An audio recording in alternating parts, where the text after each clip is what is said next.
दोस्तों, आज हम पहुंचे हैं धार्मिक नगरी वृंदावन के निधिवन में। निधिवन अत्यंत पवित्र और रहस्यमयी धार्मिक स्थान है। निधिवन के विषय पे बहुत सारी मान्यताएं हैं जो आप लगातार देखते और सुनते रहते हैं। तो मान्यताओं के विषय पर भी बात करेंगे, साथ ही मान्यताओं के विरोध पे जो तर्क कहे जाते हैं उन तर्कों पर भी बात करेंगे। तो चलिए पहले मान्यताओं पर बात करते हैं। मान्यता है कि निधिवन में भगवान श्री कृष्ण एवं राधा आज भी अर्धरात्रि के बाद रास रचाते हैं। रास के बाद निधिवन परिसर में स्थापित रंगमहल में शयन करते हैं। रंगमहल में आज भी प्रसाद, माखन, मिश्री प्रतिदिन रखा जाता है। शयन के लिए पलंग लगाया जाता है। सुबह सुबह बिस्तरों को देखने से प्रतीत होता है कि यहाँ निश्चित ही कोई रात्रि में विश्राम करने आया तथा प्रसाद भी ग्रहण किए।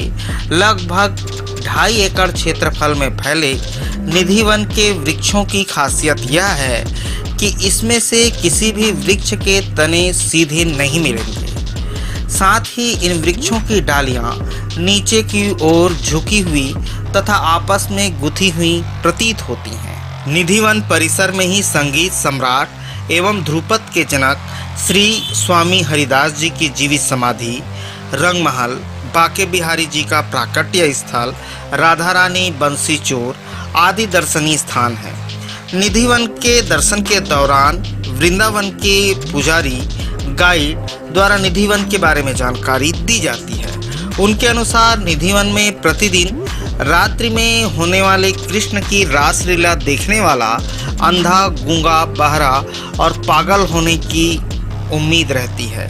जो भी देख लेगा इन चीज़ों को वो पागल हो जाएगा, अंधा हो जाएगा, बहरा हो जाएगा, गूंगा हो जाएगा कहा जाता है, ताकि वह इस रासलीला के बारे में किसी को ना बता सके। इसी कारण रात्रि के 8 बजे के बाद पशु पक्षी और परिसर में दिखाई देने वाले बंदर, भक्त, पुजारी इत्यादि सभी यहाँ से चले जाते हैं और परिसर के मुख्य द्वार पर ताला लगा दिया जाता है। उसके अनुसार यहाँ जो भी रात्रि को रुक जाते हैं वह सांसारिक बंधन से मुक्त हो जाते हैं और जो मुक्त हो जाते हैं उनकी समाधियाँ परिसर में ही बनी हुई हैं। इसी के साथ ज़्यादातर गाइड बताते हैं कि निधिवन में जो भी 16,000 आपस में गुथे हुए वृक्ष आप देख रहे हैं वही रात में श्री कृष्ण की 16,000 रानियां बनकर उनके साथ रास रचाती है। रास के बाद श्री राधा और श्री कृष्ण परिसर के ही रंगमहल में विश्राम करते हैं। सुबह 5:30 बजे रंगमहल का पट खुलने पर उनके लिए रखी गई दातून गीली मिलती है और सामान बिखरा हुआ मिलता है, जैसे कि रात को कोई पलंग पर विश्राम करके गया हो, देखने से प्रतीत होता है। इन मान्यताओं के विरोध में जो तर्क कहे जाते हैं उन तर्कों को भी हम समझ लेते हैं। पहला तर्क यही है कि गाइड जो कहते हैं कि यहाँ पे 16,000 वृक्ष है, क्या ये सत्य है?